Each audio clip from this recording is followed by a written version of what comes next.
Em janeiro de 2016, o novo Marco Legal de Ciência, Tecnologia e Inovação foi sancionado em Brasília. Ele unifica várias leis e tem como foco a aproximação de empresas e universidades para a criação de produtos e processos inovadores. No programa que começa agora, vamos entender quais as modificações que essa lei traz e os desafios de adaptar a legislação do Estado do Rio de Janeiro. Vem com a gente!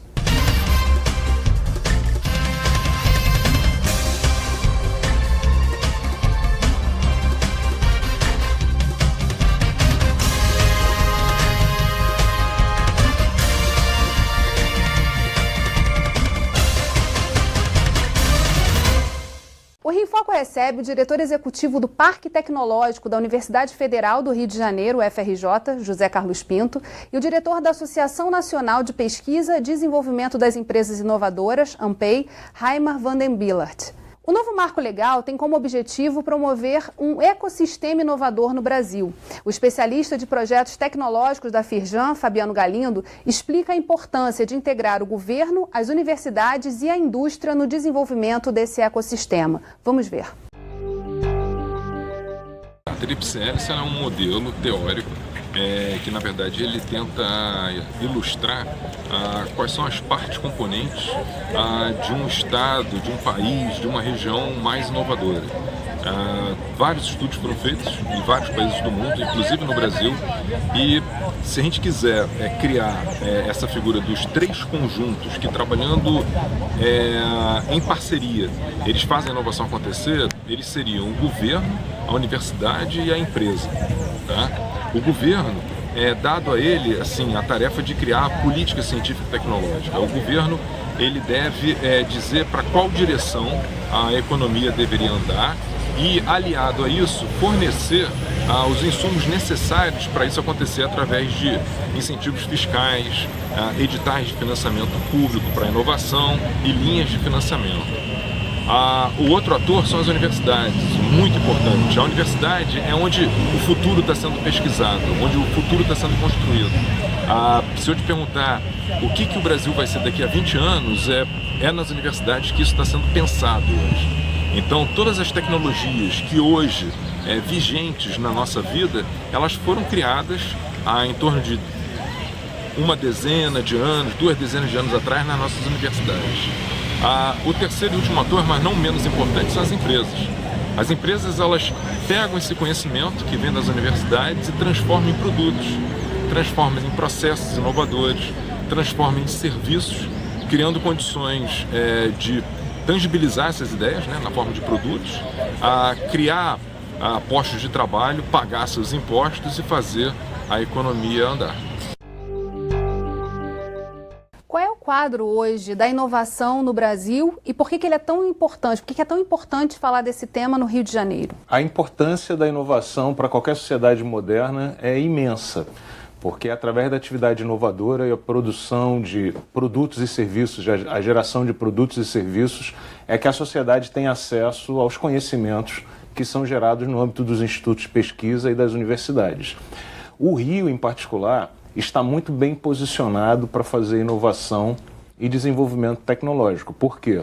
Porque nós temos um hub de conhecimento, em particular na região metropolitana do Rio de Janeiro, imenso, que vem desde a Embrapa, do Centro de Tecnologia do Exército, em Barra de Guaratiba, passando pelo centro da cidade, pelo corredor da Avenida Brasil, o FRJ, Fiocruz, chegando até a LNCC em Petrópolis, pelo Polo de Xerém.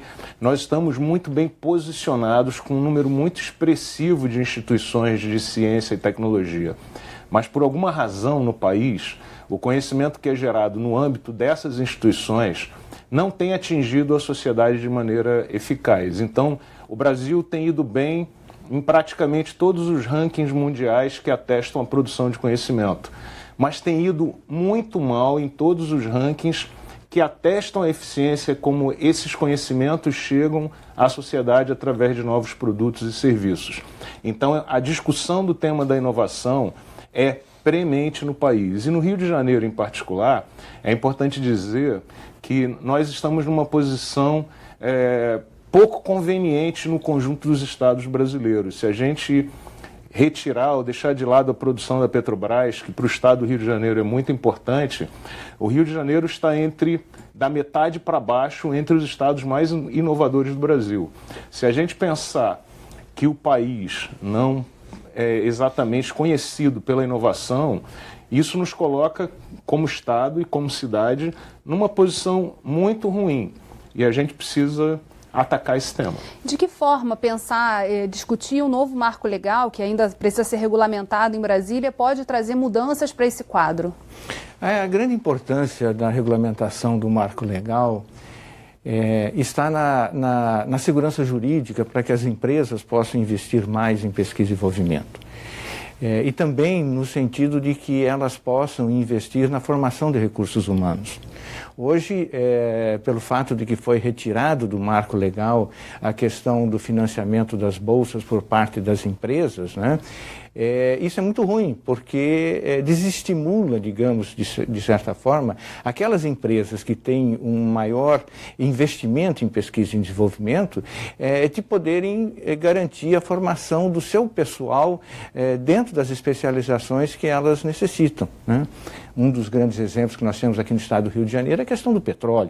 E nós precisamos formar muita gente para o setor de petróleo nos mais diferentes segmentos da engenharia e do conhecimento. Então, recuperar isso é algo extremamente importante dentro do sistema. Que na prática seria tirar os doutores das universidades e trazer eles para o chão da fábrica, para a empresa, para poder trabalhar essa inovação em cima, na solução de problemas que são vistos pelas empresas. Esse é um ponto de fundamental importância.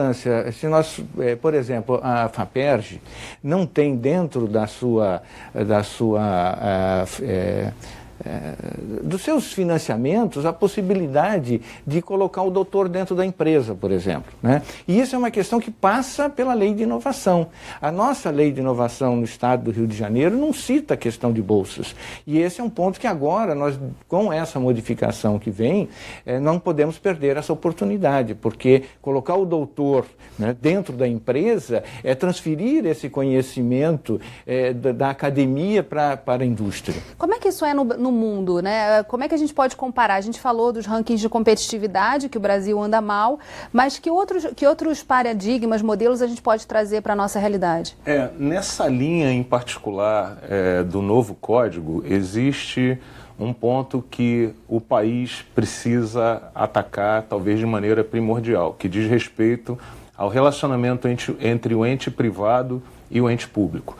Se nós pensarmos no Brasil, diante do mundo, existe talvez uma concentração exagerada de geração de conhecimento no país, nas instituições públicas. Num país, por exemplo, como os Estados Unidos, as empresas privadas têm um papel muito relevante na geração do conhecimento e na geração da inovação. No entanto, no país, o conhecimento ele é concentrado nessas instituições públicas e, como são as empresas que têm a missão de disponibilizar os novos serviços e os novos produtos, se não há uma legislação suficientemente robusta que permita que essas empresas privadas e os entes públicos conversem e que esse conhecimento flua para se completar a cadeia do conhecimento, ocorre uma interrupção do processo. E eu entendo que esse é um dos problemas que o país enfrenta. A nossa legislação ela é excessivamente preconceituosa com o relacionamento entre o público e o privado nessa área do conhecimento. É muito comum que sejam apresentadas explicações baseadas, em particular nesse momento em que o país enfrenta tantos problemas nessa área legal e na área da corrupção, e de que seria necessário talvez proteger o ente público. Mas na área do conhecimento, essa é uma privação que interrompe toda a cadeia e que ajuda a explicar por que nós não estamos bem nesses muitos rankings de competitividade.